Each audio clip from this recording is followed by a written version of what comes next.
विनायक द्विवेदी जी कानपुर से। श्री हरिवंश महाराज जी मेरा प्रश्न है कि मैं सरकारी पदों के चयन के लिए तैयारी कर रहा हूँ।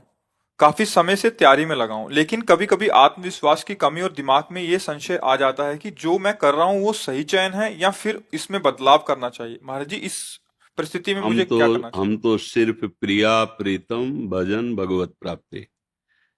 ना हमको अभी सरकारी नौकरी की है, ना हम करने का कोई लक्ष्य है, ना हम उसके विषय के ज्ञाता है। बचपन से भगवत मार्ग में रहे हैं। तो वैसे हमने तो एक बोर्ड में लिखवा रखा है कि आप हमसे प्रश्न केवल परमार्थ का, अध्यात्म का, भगवत मार्ग का करें। पर उसमें भी जब कोई गृहस्थी में अपनी समस्या का समाधान, उसे हम भागवती की, तो हम इतना जरूर कहते हैं, उत्साह संपन्न मदीर्घ सूत्रम क्रिया विधिज्ञम विष्णे सुशक्तम सूरम कृतज्ञम दृढ़ सौहृदय से लक्ष्मी स्वयं याति निवास है। तो जगत की उन्नति के लिए कह रहे हैं ये श्लोक। जगत जागतिक ईश्वरी की प्राप्ति, चाहे नौकरी हो, चाहे व्यापार हो, चाहे किसानी हो, चाहे किसी भी का उत्साह संपन्न, कभी अपना उत्साह टूटने नहीं देना चाहिए। वो तभी नहीं टूटेगा जब भगवान का आश्रय होगा। कर तुम अकर तुम अन्यथा कर तुम सर्व समर्थ मेरे भगवान है। आज मैं यहां हारा हूं तो कल जीत जाऊंगा। उत्साह तभी आपका संपन्न रहेगा जब भगवद आश्रय है। उत्साह संपन्न, हर स्थिति में अपने को कभी निराश नहीं होने देना, कभी टूटने नहीं देना, कभी हारने नहीं देना। क्योंकि कभी संपत्ति का योग होता है, कभी विपत्ति का होता है, कभी अनुकूलता आती, कभी प्रतिकूलता आती, कभी जय आती, कभी पराजय आती है। ये द्वंद्व चलते रहेंगे, चाहे कोई भी हो, सबके जीवन में आते हैं। पर हमें उत्साह संपन्न बनना है। इसके लिए भगवद आश्रय अंदर से चलना चाहिए। हरि शरणम, हे भगवान मैं आपकी शरण में हूं। तभी आप इस लोक में उन्नति प्राप्त कर सकते हैं, उत्साह संपन्न हो सकते हैं। नहीं तो उत्साह विजय में दिखाई देती है, अनुकूलता में दिखाई देती है, हार में कहां उत्साह दिखाई, सब निराश हो जाते हैं।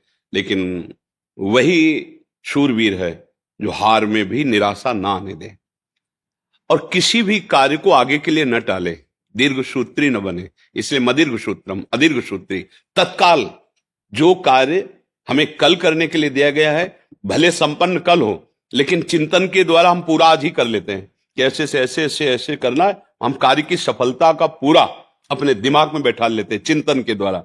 जैसे उत्तम रसोईया वही है जो बनाने के पहले दिमाग में बना ले। उत्तम कार्यकर्ता वही है जो कुछ भी कार्य करने के पहले दिमाग में पूरा उसका निश्चय कर ले। ऐसे ही मदीर्घ सूत्रम, किसी कार्य को आगे टाले ना। अगर इस संसार में उन्नति प्राप्त करनी, हमें परीक्षा 1 महीने बाद देनी है, लेकिन आज ही प्रश्न कर लिया जाए तो उसका उत्तर हम दे देंगे, ऐसी तैयारी रखनी चाहिए। कल के कार्य को आज ही संपन्न करने की वृत्ति रखना है। क्रिया विधिज्ञम, जिस कार्य में लगे उसको विधान से करे, मनमानी नहीं।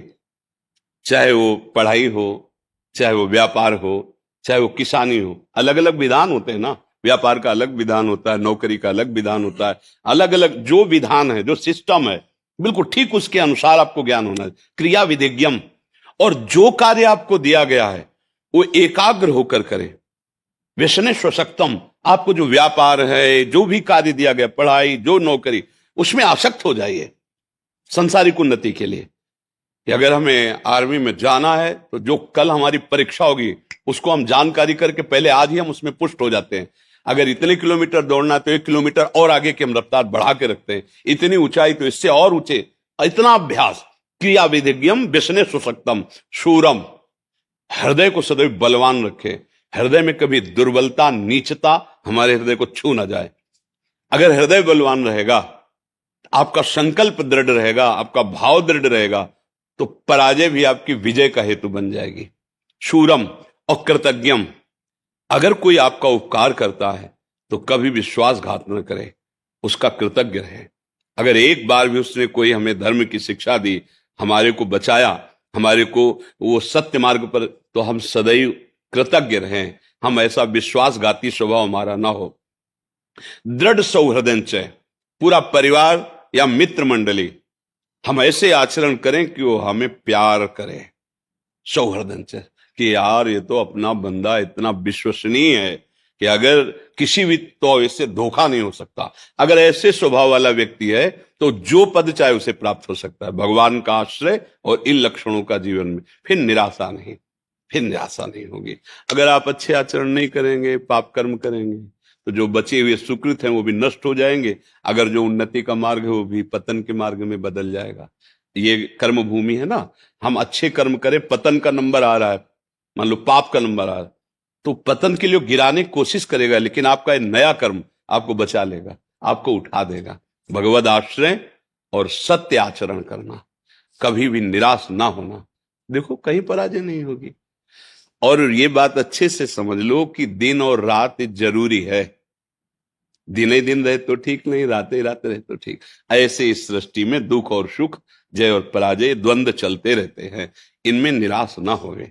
कभी ऐसी भी परिस्थिति आ सकती है कि दुखद ही दुखद वातावरण, फिर भी धैर्य रखे। वो धैर्य वही रख सकता है जो भगवान का आश्रय ले, नाम जप करता है, भगवद आश्रित। इसीलिए कहते चाहे विद्यार्थी हो, चाहे व्यापार हो, करो कुछ भी करो, भगवान का आश्रय ले लो और नाम जप करो, तो तुम्हें बहुत सपोर्ट मिल जाएगा, तुम टूटोगे नहीं। जैसे किसान की खेती नष्ट हो गई, उसने आत्महत्या कर दी, विद्यार्थी फेल हो गया, वो आत्महत्या के लिए तैयार। छोटी छोटी बातों में लोग अपने जीवन को नष्ट कर रहे, क्यों? भरोसा अविनाशी का नहीं है, प्रभु का नहीं है, बुद्धि में अध्यात्म का ज्ञान नहीं है। इसलिए पार्थिव भोगों के नाश होने पर, जिनका नाश होना सत्य है, वो नष्ट होंगे ही, उसमें हम अपने को नष्ट कर देते हैं।